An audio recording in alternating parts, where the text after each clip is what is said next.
Essa semana a gente conversou aqui com o Gilberto Kassab, que é o presidente do PSD, e ele falou sobre as posições do Tarcísio, né?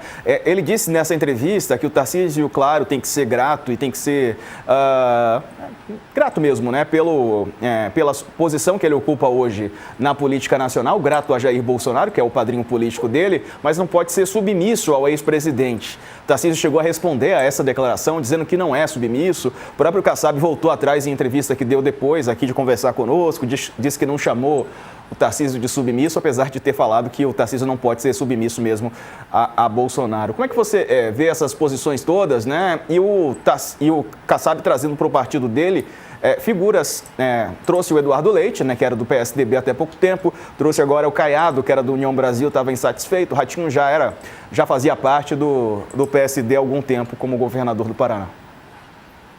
Bom, essa semana o Caiado, aliás, o Kassab, respondeu a seguinte pergunta, quer dizer, o PSD é de direita? Ele disse que não, que taxativamente o PSD não é um partido de direita, é um partido de centro.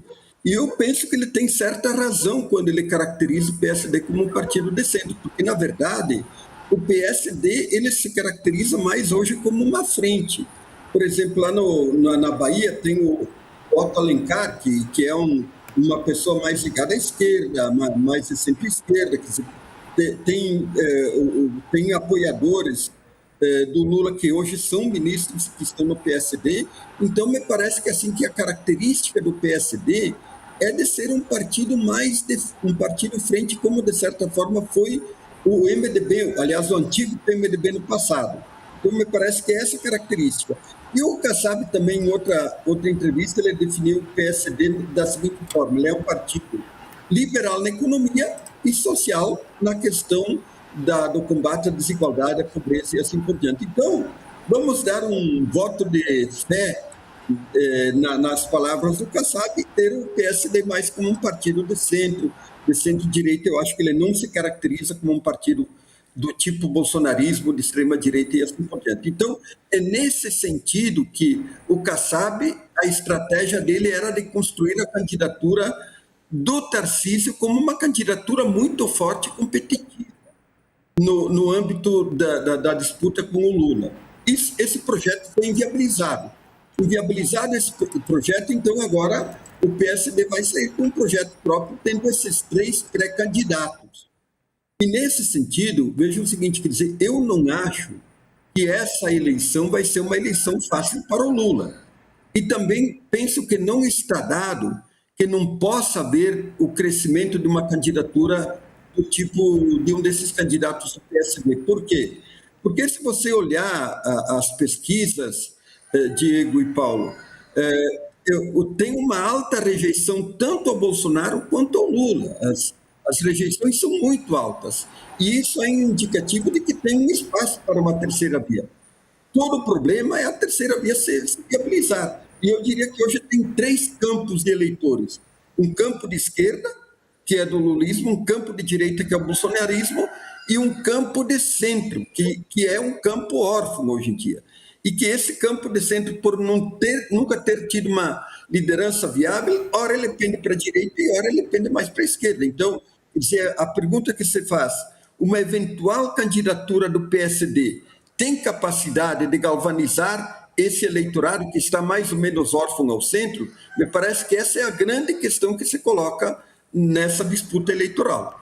Eu diria, Paulo, não sei se você concorda, que o PSD hoje é um partido de esquerda, de centro e de direita, né? Depende muito da posição, porque ele está no governo Lula, tem 3 ministérios. Na Bahia, ele faz parte da base de apoio também do governo Jerônimo Rodrigues, né? O Otto Alencar é o líder, né, do partido lá na Bahia, né? Uma liderança forte do PSD. Também apoiam o presidente Lula abertamente na região norte, por exemplo, tem o Omar Aziz, né, que é outra figura importante do PSD, mas também tem figuras que estão mais próximas do bolsonarismo, tem figuras que estão mais ao centro mesmo, sem pender para um lado para o outro. Tem de tudo, né, Paulo?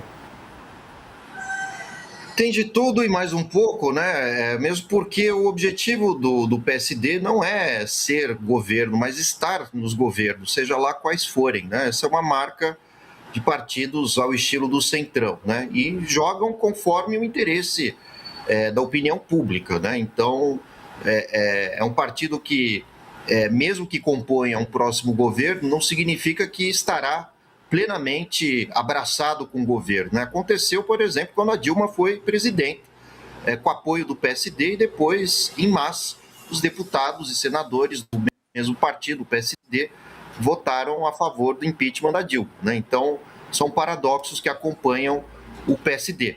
E vale dizer que na última eleição, nas últimas eleições municipais, o PSD teve a maioria das prefeituras, né? Pelo menos o número de prefeituras, o que mostra, né, que regionalmente é um partido muito forte. Mas, embora exista essa vocação, né, de composição de governos, de tratar da burocracia, da administração pública, inclusive trazendo para o PSD quadros que eram do PSDB, que hoje é um partido praticamente falido, né, com um número muito baixo de deputados, brigas internas e tudo mais, mas o PSD aprendeu, então, a trabalhar nos bastidores. E o resultado é que falta essa do PSD para candidaturas nacionais. E ainda que o índice de rejeição seja muito alto, né, tanto do Flávio quanto do Lula, pesa contra possíveis candidatos do PSD, a visibilidade, o carisma, né, num nível nacional. Então, esse é um grande paradoxo, né, das últimas eleições. Então, a rejeição nem sempre se converte em derrota. O próprio Bolsonaro, na última eleição, em 2022, são imensos. Lula também, mas nem por isso deixaram de ser os candidatos favoritos, né? Líderes no primeiro e no segundo turno, e com uma pequena, quase concentrando 90% dos votos, né, já no primeiro turno. Então, é um caso muito específico brasileiro, né? A rejeição nem sempre é igual à derrota.